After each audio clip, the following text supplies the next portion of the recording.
Assalamualaikum warahmatullahi wabarakatuh. Perkenalkan, nama saya Ari Setia Budiman. Nama saya Fitri Nurhaliza Alfiasari. Di sini saya akan menjelaskan tentang front-end developer dan back-end developer.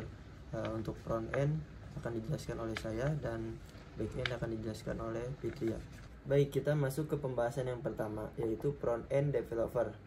Yang dimana daftar isinya ada pengertian, macam-macam framework, ada cara kerja, tujuan, dan yang terakhir ada skill yang dibutuhkan. Lanjut ke pengertian front-end developer. Front-end developer adalah orang yang bertanggung jawab dalam mengembangkan tampilan situs website ataupun aplikasi dengan menggunakan HTML, CSS, dan juga JavaScript. Selanjutnya kita akan membahas tentang framework pada front-end developer. Yang pertama ada React.js yang digunakan untuk membangun antarmuka pengguna atau UI yang interaktif. Yang kedua ada AngularJS, digunakan untuk membangun aplikasi web dengan tampilan yang kompleks.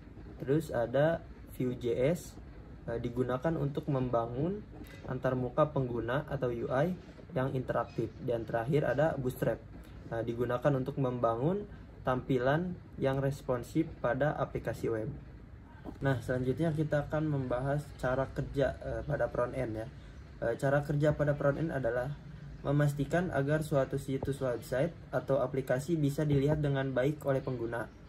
Terus bertanggung jawab agar setiap pengguna bisa memperoleh informasi sehingga interaksi dengan suatu situs website ataupun aplikasi berjalan secara nyaman dan aman. Selanjutnya kita akan membahas tentang tujuan. Tujuan dari front-end developer yaitu untuk mengembangkan pengalaman pengguna yang positif, mengoptimalkan aksesibilitas dan performa aplikasi, dan membuat desain responsif. Yang terakhir kita akan membahas tentang skill yang dibutuhkan. Skill atau keahlian yang diperlukan untuk seorang front-end adalah mampu 3 dasar bahasa pemrograman. Yang pertama ada HTML, yang kedua ada CSS, dan yang terakhir yang ketiga itu ada JavaScript. Untuk HTML singkatan dari Hypertext Markup Language, adalah bahasa markup yang digunakan untuk membuat halaman web. HTML menggunakan tag untuk menandai elemen-elemen dalam dokumen. Contohnya seperti teks, gambar, dan hyperlink.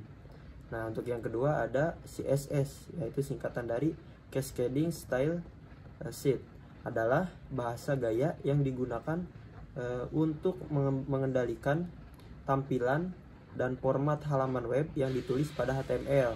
Contohnya mengatur tata letak, warna, jenis, huruf, dan desain visual lainnya. Yang terakhir ada JavaScript. Ini digunakan untuk membuat halaman web interaktif dan dinamis.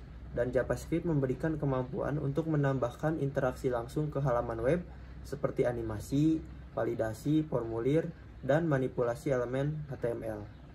Baik, cukup sekian penjelasan tentang front-end developer dari saya. Selanjutnya akan dijelaskan materi tentang back-end developer yang akan dijelaskan oleh Fitria Nurhaliza Alfiasari. Materi selanjutnya yaitu saya akan membahas tentang back-end developer.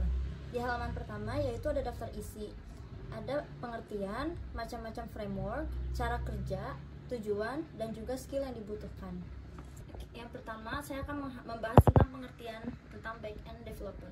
Back-end developer adalah seseorang yang akan mengatur hal-hal yang berkaitan dengan server dan database, memastikan keamanan website bekerja dengan baik dan sangat aman tanpa bisa ditembus oleh hacker untuk mencuri data di website. Yang kedua ada macam-macam framework. Framework yang pertama yaitu ada Node.js, berfungsi untuk membangun website dan aplikasi web yang scalable.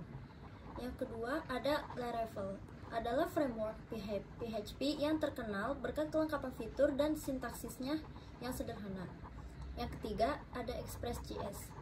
Express.js adalah framework backend yang dibangun di atas Node.js. Yang terakhir ada Django, adalah framework Python open resource yang dirancang untuk mempermudah pengembangan aplikasi berbasis web. Pembahasan yang ketiga yaitu ada cara kerja. Cara kerja back-end developer adalah dengan merancang database dan mengelola basis data agar output yang dihasilkan sesuai dengan tujuan website atau aplikasi yang telah dibuat. Selain merancang database, back-end developer juga bertugas memastikan server dapat berjalan dengan optimal. Selanjutnya yang keempat, yaitu ada tujuan back-end developer.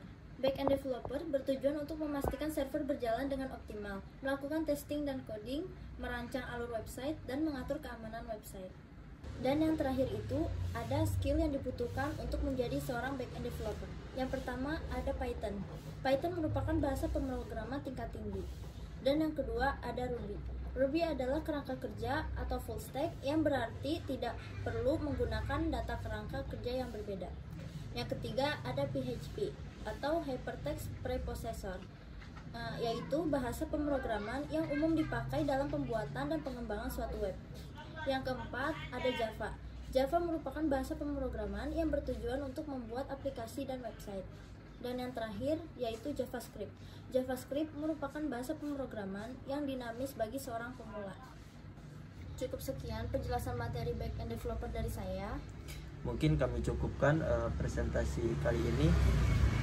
Terima kasih telah menonton video ini. Diharap disimak baik-baik. Mohon maaf apabila ada salah kata dari saya dan Fitria. Kami cukupkan. Wassalamualaikum warahmatullahi wabarakatuh.